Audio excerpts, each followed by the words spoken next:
வணக்கம் friends.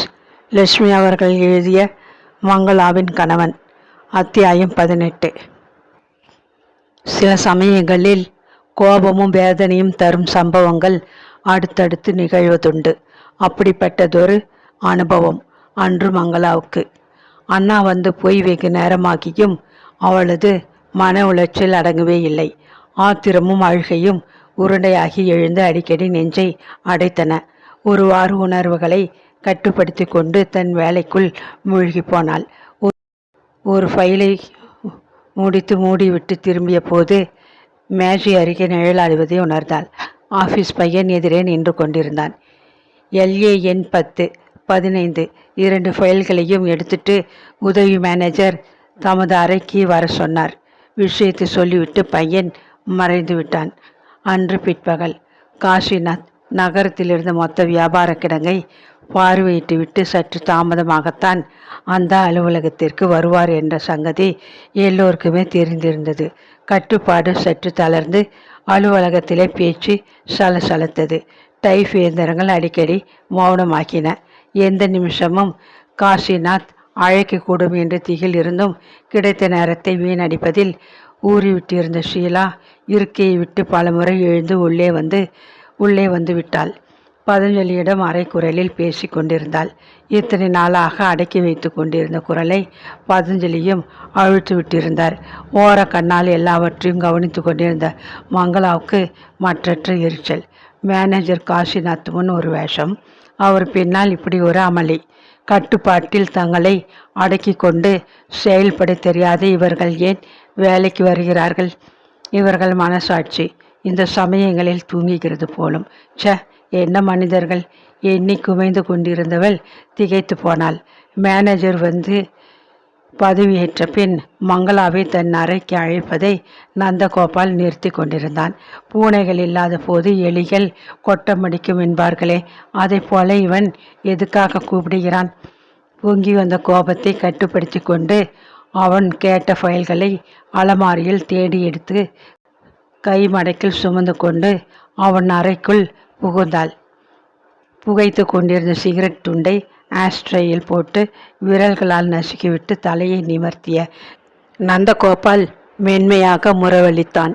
Miss Mangala, இந்த ஃபைல்களை நான் உடனடியாக பார்க்க விரும்பவில்லை. ஒன்று பேச வேண்டும். இப்படி உட்காருங்கள். நாட்காலியை சுட்டி காட்டினான். நெஞ்சிலே ஏற்பட்ட பதற்றத்தில் அவளுக்கு மூச்சு முட்டியது. உதட்டை கடித்து கொண்டு ஃபைல்களை மேஜை மீது வைத்தாள். சொல்ல வேண்டியது சொல்லுங்கள் சார். நின்று கொண்டே கேட்கிறேன். நம்ம ஆஃபீஸ் மேனேஜர் இந்த மாதிரியான சலுகைகளை எங்களுக்கு தருவதில்லை. நானும் ஏற்க விரும்புவதில்லை. மிடுக்காக அவனை பார்த்தாள். பேஷ், புது மேனேஜர் புகழ் பாட இங்கே நிறைய ஆட்கள் இருக்கிறா போல இருக்கு. நான் சொல்ல இந்த விஷயத்தை கேட்ட பிறகு அவரை பற்றிய உங்கள் அபிப்பிராயம் ரொம்ப மாறி போகும். கலகலவென்று சிரித்தான். மன்னிக்கணும், எனக்கு அவரை பற்றி தெரிந்து கொள்ள வேண்டிய அவசியமே இல்லை. நான் போகலாமா சார்? அமுதலாக கேட்டாள். மீண்டும் நந்தகோபால் மெல்ல சிரித்தான். நெற்றி மீது புரண்ட முடியை இடது கையால் நாசுக்காக ஒதுக்கி கொண்டு உல்லாசமாக அவளை பார்த்தான். இமை கூட அசைந்து கொடுக்காத இந்த பெண் என்ன உணர்வுகள் அற்ற ஒரு ஜடமாக இருக்கிறாள். உங்களை பற்றிய விஷயம் கூட நீங்கள் தெரிந்து கொள்ள வேண்டாமா? இவன் என்ன சுற்றி வளைக்கிறான்? மங்களாவுக்குள்ளே ஒரு கலக்கம். தயக்கத்துடன் நின்றாள். இந்த அலுவலகத்தில் உள்ள ஊழியர்கள் அனைவரை பற்றியும் எனது அந்தரங்க அபிப்பிராயத்தை எழுதி தரும்படி கேட்டிருக்கிறார். வருகிற திங்கள் காலை எனது தயாரிப்பை அவர் பார்வையில் நான் வைக்க வேண்டும். மங்களாவின் மூளையில் அவன் சொல்ல போவது அனைத்தும் முன்னெச்சரிக்கையாக பளிச்சிட்டு விட்டது. திறமையற்றவள், வேலையில் கவனமில்லை, அதிக பிசுகுகள் செய்கிறாள் என்று மட்டப்படுத்தி எழுதி வைப்பேன். உன் வேலைக்கு சீட்டு கிழிக்கப்பட்டு விடும். அதனால் நீ மனதை மாற்றிக்கொண்டு என் வழிக்கு வருவதாக இருந்தால் உன்னை பற்றி மதிப்பு ஏற்படும் வகையில் மேனேஜருக்கு சிபார்சு செய்வேன் என்று தானே சொல்லப் போகிறான். சீறிக்கொண்டு எழுந்தது அவள் கோபம். இப்போ நீங்கள் எங்கேயோ ஒரு ஹாஸ்டலில் தங்கி இருப்பதாக கேள்விப்பட்டேன். முகம் சிவந்து போனால் மங்களா. வீட்டை விட்டு வெளியேறி வசிக்கிற பெண் நீ. ரொம்ப மான மரியாதைக்கு அஞ்சுகிறவள் போல நடிக்கிறாயே. சொல்லாமல் சொன்ன அவனது கண்களை ஆத்திரமாக பார்த்தாள். அது என் சொந்த விஷயம். அதை நான் யாரிடமும் பேச விரும்பவில்லை. நீங்கள் தயாரிக்கப் போகிற இந்த அந்தரங்க அபிப்பிராய பட்டியலை பற்றியும் எனக்கு தெரிய வேண்டிய அவசியமில்லை. என்கிட்ட ஏன் சொல்லணும்? உங்கள் மனசாட்சி சொல்லுகிறபடி எழுதி வையுங்கள். மேனேஜர் செய்ய விரும்புகிறதை செய்து கொள்ளட்டும். என்னை பொறுத்தவரை என் மதிப்புக்கு அப்பாற்பட்டவர்கள் கொடுக்கிற சான்றிதழ்களை குப்பைக்கு சமமாக நினைக்கிறவள். இந்த வேலையை நம்பி நான் வாழப்போவதில்லை. என்னை நம்பி அலுவலகம் செயல்படவில்லை. அதனால் பாவம், நீங்கள் ஏன் சார் வீணாக இடையில் புகுந்து உதவணும்? தேங்க்யூ, படப்படவென்று கூறிவிட்டு வேகமாக வெளியே வந்தாள். ஆத்திரத்தை அடக்க முகத்தை கைக்குட்டையால் சிவக்க அழுத்தி துடைத்து கொண்டாள். மறுபடியும் நந்தகோபால் தொந்தரவு கொடுக்க துவங்கிவிட்டானா? இருக்கட்டும், மனதிற்குள்ளே கருவி கொண்டாள். வேலை முடிந்ததும் நேரே ஹாஸ்டலுக்கு போக மனமில்லை. லதாவை கண்டு நடந்ததையெல்லாம் சொல்லி ஆறுதல் பெறாவிடில் நெஞ்சு வெடித்துவிடும் போன்ற உணர்வுகள் பாறையாகி இருக்கின. தோழியை வீட்டிலே சந்தித்து பேச எண்ணியவளாக புறப்பட்டாள். நடையில் செருப்பு சத்தம் கேட்டதும் கூடத்தில் நின்று வந்து எட்டி பார்த்தாள் காமு அம்மாள். லதான்னு நினைச்சேன். வாமா மங்களா, உன் சிநேகிதி வரும் நேரம்தான். அன்போடு வரவேற்றாள். இப்படி மன்னி அனுசியாவது அண்ணனாவது ஒரே ஒரு நாள் உண்மையான அன்போடு வேலையை நின்று சோர்ந்து களைத்து வீடு வரும் அவளை வரவேற்றிருக்கிறார்களா? இந்த லட்சணத்தில் அவர்களுடன் வசிக்காது வெளியேறி அவமானப்படுத்தி விட்டதாக அண்ணா உருட்டி மிரட்டி பேசியதில் என்ன நியாயம் இருக்கிறது? பலவும் எண்ணியபடி முற்றத்தில் இறங்கி கை கால்களை கழுவிக்கொண்டு கூடத்து தரையில் வந்து உட்கார்ந்து கொண்டாள் மங்களா. இதோ நானும் வந்து விட்டேன். சேர்ந்தாப்புல 2 பேருக்கும் காஃபியை கலந்து கொடுங்கோ சொல்லிக்கொண்டே லதா முற்றத்தில் இறங்கினாள். காஃபியை பருகிவிட்டு இருவரும் கடற்கரைக்கு கிளம்பினார்கள். ஹாஸ்டலுக்கு திரும்புறதுக்கு முன்னாடி ஒரு வாய் இங்கேயே எங்களோடு சாப்பிட்டு போமா. ஹாஸ்டல் சாப்பாடு உனக்கு பிடிக்கலன்னு லதா சொல்லி வருத்தப்பட்டாள். உன்னையும் என் பெண் போலத்தான் நினைச்சுருக்கேன். பிடிச்ச பிடி சாப்பாட்டுக்கு தானே இந்த உலகமே உழைக்கிறது. அந்த சாப்பாட்டுக்கே மோசம் வந்தா தெம்பா எப்படியம்மா வேலை செய்ய முடியும்? நீங்கள் 2 பேரும் காலார நடந்துட்டு வாங்க. நான் அதுக்குள்ளே குக்கரை வச்சு நொடியிலே சமைச்சிடுறேன். சீக்கிரம் சாப்பிட வந்துடுங்க, காமு அம்மாள் அன்புடன் எச்சரித்தாள். கடல் காற்று, லதாவின் ஆறுதல் மொழிகள் எல்லாம் உடலுக்கும் மனதிற்கும் விதமாக இருந்தன. மங்களாவிற்கு நேரம் போனதே தெரியவில்லை.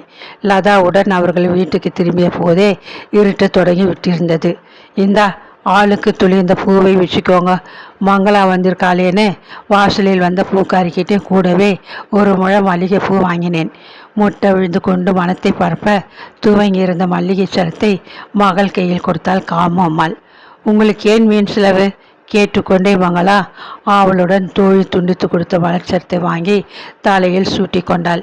அவளுக்கு மல்லிகை என்றால் மிகவும் பிடிக்கும். அப்பவே சொன்னனே, நீ எனக்கு ஒரு பெண் மாதிரின்ட்டு. லதாவுக்கு நான் தினமும் கொஞ்சம் பூ வாங்கி வைக்கிறது வழக்கம். நகையும் நட்டும் பண்ணி போட இந்த ஏழை தாயால் முடியாட்டாலும் ஒரு முழம் பூவாவது வாங்கி வைக்கக்கூடாதான்னு தான் மனசு தவிக்கும். வாங்கி வைப்பேன். ஏமா வீண் செலவுன்னுட்டு தான் லதாவும் சொல்லுவாள். நீயும் ஆளாட்டுமே தான் சொல்கிற. சிரித்து கொண்டே உணவை பரிமாற ஆயத்தமானாள். சுவையற்ற ஹாஸ்டல் உணவை உண்டு அழுத்தி விட்டிருந்த மங்களாவுக்கு காமு அம்மாவின் தயாரிப்பு அமிர்தமாகத்தான் இருந்தது. போகும்போது மறக்காமல் இந்த பாட்டில் எடுத்துட்டு போ, இதிலே கொஞ்சம் நார்த்தங்காய் ஊறுகாய் போட்டு வச்சிருக்கேன். அடுத்த தடவை வரும்போது பருப்பு பொடி கொஞ்சம் அரைச்சி கொடுக்கிறேன், உபசரித்தாள் லதாவின் தாய். மங்களா மனம் நெகிழ்ந்து போனாள். ஹாஸ்டலுக்கு போகிறேன் என்ற போது முகத்தை திருப்பி கொண்டு போனாலே மன்னி அனுஷியா. ஆனால் பெண் செயலா தனி கொடுத்தனம் போன போது வத்தல், வடகம், கொழும்பு பொடி, ஊறுகாய் பொடி என்று மூட்டை கட்டி கொடுக்க தெரிந்ததே. எத்தனை ஓர வஞ்சனை!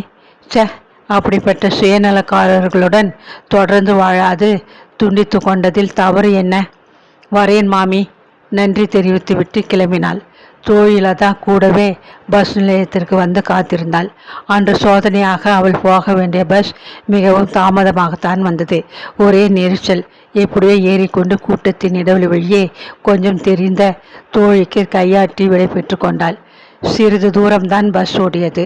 திடீரென்று டிரைவர் வண்டியை நிறுத்திவிட்டார். டிரைவரும் கண்டக்டரும் பயணிகள் அடங்கிய பஸ்ஸை இருமுறை வலம் வந்தனர். குனிந்து பார்த்தனர்.